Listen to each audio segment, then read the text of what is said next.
Good morning, I'm Maiki Oreta and you're watching Business 360, where we break down the numbers, connect the dots, and give you the developments and the insights you need to navigate, adapt, and lead. Let's dive right in. The government says it can still hit 5.5% to 6.5% growth next year, banking on policy reforms and rising investment flows. The country's debt rose again in October, lifted by a weaker peso and new borrowings. Malacanang is pressing lawmakers to fast-track the 2026 budget, warning that delays could force a reenacted spending plan. The Maharlika Investment Corporation is exploring pre-IPO investments, even as it says IPOs are not a near-term priority. Demand for government bonds surges, with both tranches fully subscribed at lower rates after the S&P ratings reaffirmation. The Marcos administration is pushing to hit this year's growth target of 5.5 to 6.5%, but economists say that goal is highly unlikely, as weak demand and a softer global outlook continue to weigh on our economy. It's a sign that 2025 may require more realistic targets and a clearer strategy to keep momentum alive. The government is now set to revise its export targets for 2025 to 2028 as the global recovery slows and key markets like the U.S. and China cool. To help exporters compete, officials are rolling out new support measures, including a unified trade agreement system and an online export directory. Malacanang is urging lawmakers to fast-track the 2026 national budget, warning President Bongbong Aquino wants to avoid a reenacted spending plan that could slow government action. Senators say they are on track, targeting final approval by December 9, with bicameral talks set from December 11 to the 13th. Congress aims to ratify the budget by December 17, with the president expected to sign it on December 29. Analysts warn that a reenacted budget would lock agencies into outdated priorities and weaken public services, economic planning, and the country's fiscal credibility. The national government's outstanding debt rose to 17.6 trillion pesos in October, up 6.1% as new borrowings and a weaker peso pushed the total higher. This means higher interest costs for government, less fiscal space, and more pressure to keep revenues going. Data from the Bureau of Treasury shows that the peso slide to 58.8 against the dollar lifted both domestic and external obligations. About two-thirds of the country's debt remains domestic, while foreign liabilities rose on new loans and currency movements, making the debt burden more sensitive to peso weakness. The Department of Finance expects the debt-to-GDP ratio to ease to 61.3% by end 2025 and drop to 58% by 2030, but only if growth holds and interest rates continue to come down. The Maharlika Investment Corporation, or MIC, the country's sovereign investment fund, says it's reviewing potential investments in companies planning to go public through initial public offerings or IPOs, though they are not the immediate focus. The question now is whether Maharlika can help revive a market that's been struggling to attract new listings this year. MIC says it has a robust pipeline and expects to announce new deals within 6 months. Analysts note that Maharlika could boost market confidence if it supports IPOs that align with national development priorities, especially in sectors where long-term capital is needed. The local market has slowed sharply, with only 2 IPOs reaching the Philippine Stock Exchange this year. The government's latest treasury bond sale drew heavy investor interest, allowing the state to fully award its dual tranche offer while pricing at lower yields, a sign that market sentiment is turning more positive. The Bureau of Treasury raised 35 billion pesos as targeted after total bids surged to over 125 billion, more than 3 times the offer size. The 7-year and 10-year bonds cleared at average rates below those seen in recent auctions and below current secondary market levels, showing investors were willing to lock in a more favorable pricing. Analysts say that the uptick in demand reflects a better outlook following the country's investment grade reaffirmation and growing expectations of softer monetary policy ahead. Industry groups are pushing back against a proposed excise tax on single-use plastics, warning it could double or triple prices and cost jobs. They told lawmakers that the plan is discriminatory and would hit low-income consumers the hardest. The Finance Department said that the tax aims to curb plastic use, and they note that pollution imposes far higher costs than the revenue the levy would generate. Lawmakers are refining the bill as analysts caution it could raise the cost of plastic packaged goods. Now, a new red flag is in, and it suggests the economy is cooling more sharply than expected. The latest Purchasing Managers Index, or PMI, shows Philippine manufacturing falling to 47.4 in November, its steepest decline in more than 4 years. S&P Global points to weak demand, shrinking output, and drop-offs in new orders, with some manufacturers also hit by typhoon-related disruptions. The Philippines is now the only economy in Southeast Asia in contraction, while Thailand, Vietnam, Indonesia, Malaysia, and Myanmar all expanded last month. Analysts warn that the downturn could deepen if confidence remains weak. Joining us now is the chairwoman, Elizabeth Lee of the Federation of Philippine Industries, to help us understand what this means for manufacturers' jobs and for the broader outlook. Hi, Beth. Good morning, and thanks for being here with us. Hi, Maiki. Good morning. Okay, Pleasure Beth. to be here. Yeah, let's start with the figures. ASEAN growing by 53. The Philippines, 4-year low at 47.4%. Were you shocked by these figures, and what do they tell you? Yes, it's actually a serious warning sign. A PMI of 47.4 shows that manufacturing is contracting, and the Philippines is the only ASEAN economy in that position. So it's a competitiveness hit. The PMI, it tracks new orders, output, employment, and we know that business is highly sensitive to frictions, and corruption is one major friction. So Yeah. businesses are, holding on. It means tighter margins, and it's cautious wait and see for expansion. Yeah, that number really reflects that cautious wait and see. And what's interesting was this happened coming into the holiday season, coming into December. It's showing us that they dipped into inventories, but they didn't replenish. And what does that tell you? What does that tell you about what December PMI could be? Yeah, that's one of the interesting thing that happened now is that normally you would actually replenish your inventory. That just goes with the way business goes. But this is the first time that you actually dipped into your inventories without replenishing it fast enough. So that means that demand is actually weak, and you don't want to be holding on to too much inventory when demand is actually weak. But the good news is, based on the same PMI index and survey, is that there's also a silver lining, because business optimism for the next 12 months is actually positive. And one of the things that came on is that we were recently, as a country, rated, our investment credit rating was triple B plus, which is also good. But that means we have to work harder and get resolution on this corruption scandal soon. Beth, if not for this corruption scandal, everyone in the ASEAN grew in November except us. If not for this corruption scandal, would we have grown as much as the rest of ASEAN?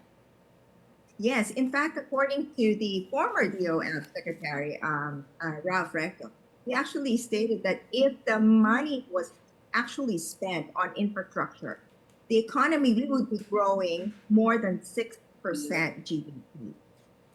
Right now, we're looking at maybe ending the year, based on the economies, the analysis is about 5%, but we could have grown more than 6%. Okay. So weak demand is actually the visible drag, but confidence shock from the corruption scandal amplified it. But there are a lot of reforms that's being done now. If I could, state that, that's one of the things that the businesses are holding on to, is the reforms that are being done now under DOF Secretary Frederick Paul. Yes. Discipline and transparency. Yes. PIR Commissioner Mendoza, he suspended the abusive LOA. That's a very big plus. DOC Commissioner Ariel Nepomuceno, digitalization and risk-based inspections. DPWH, Vince Ethan, tightening the procurement rules and imposing standards. These are the kind of things, and plus the ICI, these are the things that the businesses actually are holding on and looking forward to resolution to the corruption scandal. Yeah, that's right. I want to drill into the BIR suspension of all audits and LOAs after the complaints of massive abuse and extortion. The suspension is corrective, Beth, but it also disrupts ongoing audits and clearances. How is the manufacturing sector reading this? Of course, it's a sign in the, it's a, a step in the right direction, but how are they really reading this? Yeah, it's actually a good sign. The fact that there was this broad suspension, that indicates the scale of disruption in business that called for this broad suspension.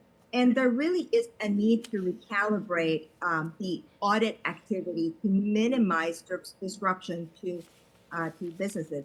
You know, Mikey, I there's some businesses that actually complain. They get letters from the BIR that are not even signed. And sometimes they would ask for a document that are as far back as 10, 12, or 14 years for a document. And clearly, these are harassment measures that are being done by bad actors that is within the agency. Now, of course, the majority of the people who work in the BIR, in the agencies, are actually doing what they can to do what is right. It is the small number of bad actors that's giving the BIR a bad rap. Yeah. So what happened now with the suspension of the LOA, this is a good thing because businesses now have the time to take a look at how they can have their business grow instead of taking time off to actually answer these ridiculous letters that are the love letters, the so-called love letters of the BIR are infamous, and there are many horror stories. But as we move forward with the suspension of these LOAs, do you think that the worst has passed? All of the gravity of the extortion, all that nastiness. Do you think the worst has passed, Beth?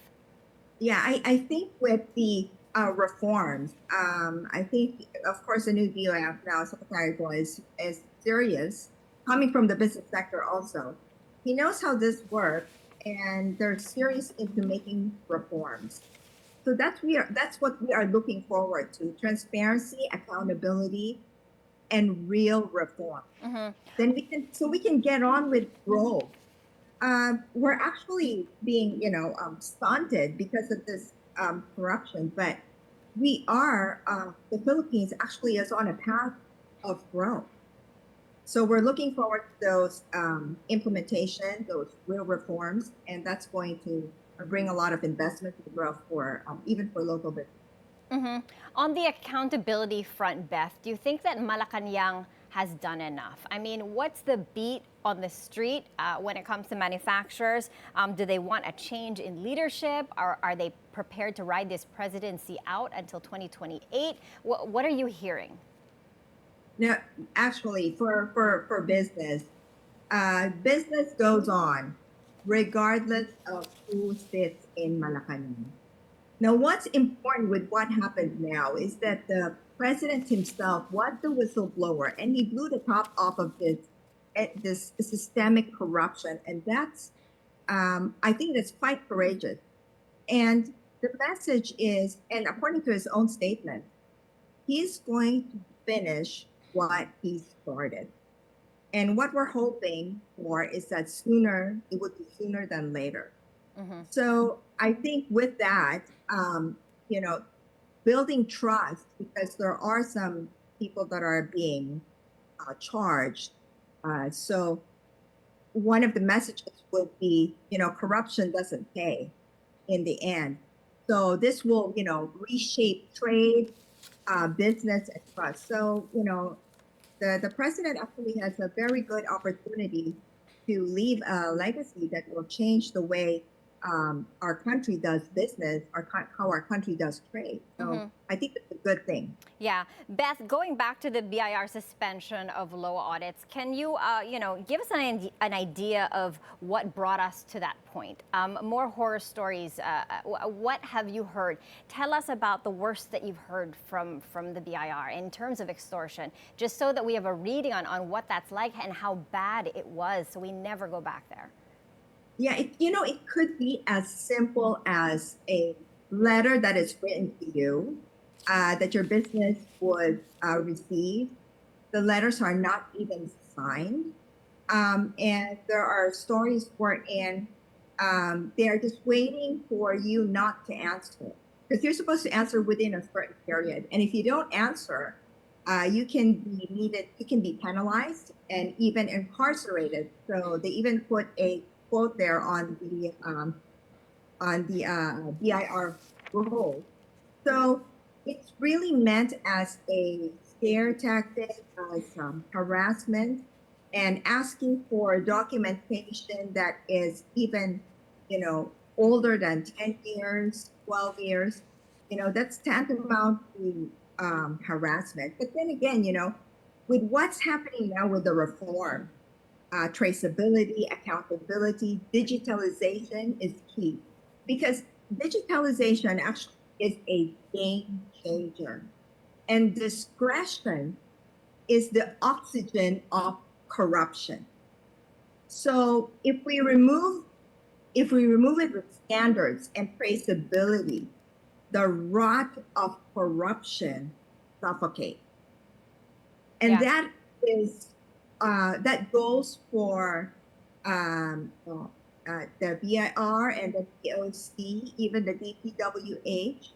Anywhere where there is discretion, that's where corruption actually builds. So what government is actually doing now with new reforms is actually to stifle that, and that is good. Yeah. It builds trust, consistency for businesses, so we can finally move on with the growth that we are waiting to see. Okay, and Beth, are you happy with the direction of Secretary Go and the new DOF chief? As the new DOF chief, yeah. Yes, we are, and they understand, and they actually listen.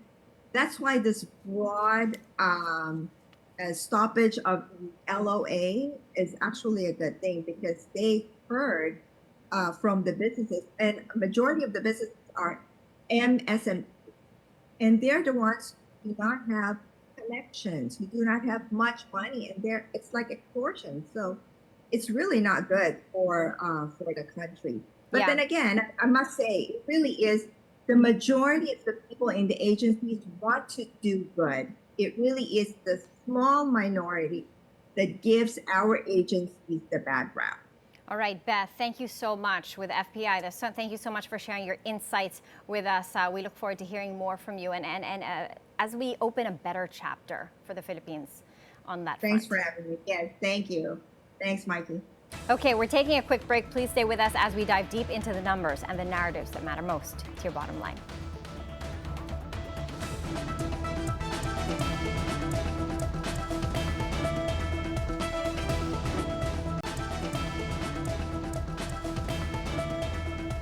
Welcome back. Let's take a look at how markets in the West close overnight, because this sets the tone for trading across Asia this morning. Right now, global shares were mixed. U.S. markets rebounded on expectations of a possible Fed rate cut, while European indexes slipped on industrial and defense sector weakness. On Wall Street, stocks recovered from yesterday's pullback, with tech and industrial gains offsetting losses in energy and materials.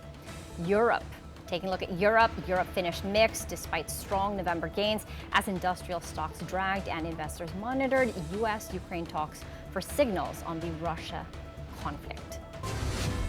Now let's check on to see how Asian markets are doing this morning. Right now, the Nikkei 225 is trading to the upside by 0.75%. Hong Kong's Hang Seng Index going the other way by as much, down by about 0.75%. Shanghai's Composite in the red, down by 0.2%, and Singapore's Straits Times Index higher by 0.4%. Taking a look at our market, as of 10:23, the main gauge is trading to the downside, down by about 0.75%, down by 0.7% to 50. All shares index mirroring the weakness there, down by about 0.5%. Taking a look at the sub-indices, everything is in the red. Limiting the market's decline is just the mining and oil sector, with a very marginal gain, up by just 0.3%. Total volume traded is at 181 million shares, valued at 611 million pesos. Market breadth, we've got 67 decliners, 55 advancers, and 61 stocks unchanged. On the currency front, the peso opened at 58.55 to the greenback, down from its previous close of 58.21. Now, as we close out the year, it's easy to get caught up in the headlines, the challenges, the corruption probes, and the market volatility. But through it all, one question matters most: what keeps us rooted in the Philippines, and what makes this country still worth believing in? I asked some of the country's top business leaders to answer one simple question: what do you love about the Philippines? And throughout December on Business 360, we're sharing their messages. Here's today's. Now, Vivian Yuchengco, a well-respected figure in Philippine finance and a steady presence at the Philippine Stock Exchange, shares this reflection. I love the Philippines, she says, but I don't love the sharks and the crocodiles that threaten our existence.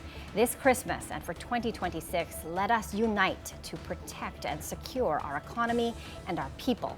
The Philippines is not its politics, it's strong businesses and good people. It's you and me. Merry Christmas to my beloved Philippines, and I wish you all a hopeful and happy New Year.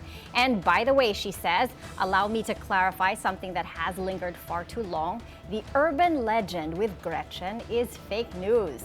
And to the person who wrote it and used my face on it more than 20 years ago, she says, I am not an old lady. Okay, and that was the Dragon Lady herself, Vivian Yuchengco, a message that blends humor with hard truth, delivered with the quiet steadiness and good sense she's always been known for. Now, up next is a message from Lorenzana de Ocampo, the president and CEO of Wildflour, the Wildflour Hospitality Group, who says that what she loves most about the Philippines is our abundant natural resources and the creative resilience Filipinos show in every challenge. Let's listen in. What I love about the Philippines is that our country is not only blessed with abundant natural resources spread across our magnificent islands, but also with exceptional people celebrated around the world for their hospitality and work ethic. We always find creative ways to persevere, uphold our standards, and show up each day with purpose and warmth, no matter what the challenges we face. In my work, I witness this commitment to excellence every single day. And as we move to 2026, I carry with me the hope inspired by the strength of our people. Together, we continue to build a legacy, one anchored in integrity, empowering the women who lead our industry, and always honoring the dignity of work. Let us stand firm in our foundation and shine together in our collective light. We move forward with courage and grace. And the last story before we go, American financier and investment banker JP Morgan is shutting down Alumni, its venture capital analytics platform, a move that will affect several markets, including the Philippines. The decision follows an internal review of the bank's product portfolio. Markets impacted include the United States, the United Kingdom, India, and the Philippines, with the bank now working closely with affected staff and exploring redeployment options. Despite the shutdown, JP Morgan has reaffirmed its commitment to the country, saying that it will continue investing in the Philippines' growth and innovation sectors. And that's it for Business 360. I'm Maiki Oreta. Thank you for joining us. Keep it here on DNC, the Bilyonaryo news channel.